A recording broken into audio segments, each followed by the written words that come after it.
छोड्दैन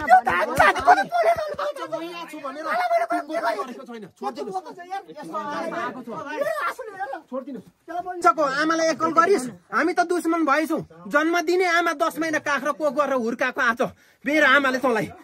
एकल गरिस् म सरिदिनु म यही मारिदिन्छु म एकल गरिस् आमा कसरी रोएर बसेको छ घरमा दाजु माइतीहरुको पनि रोएर बसेको हुन्छ नि त यस्तो भएपछि माइतीहरुलाई पनि 8 वर्ष भइसक्यो हामीले ओताप गरेर राखेको तँलाई त तेरो म त काँचो खुन खाने थिएँ क्या आज म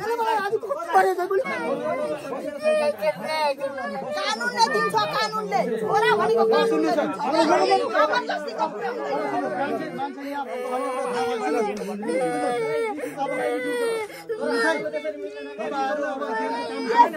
मेरो बहिनी हो मैले हात हाल्दिनँ बहिनीलाई त म सम्झाउनु पाउँदिन पहिले एकछिन म कुट्ने हैन म बहिनीलाई सम्झाउँदैछु मलाई म केही पनि गर्दिन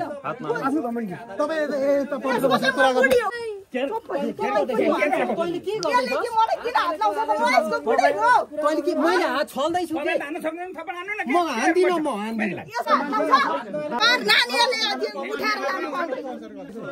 अब तँ भनेको पहिले तपाईँले लिएर आउनु भएको थियो मैले लिएर आएको नानी हो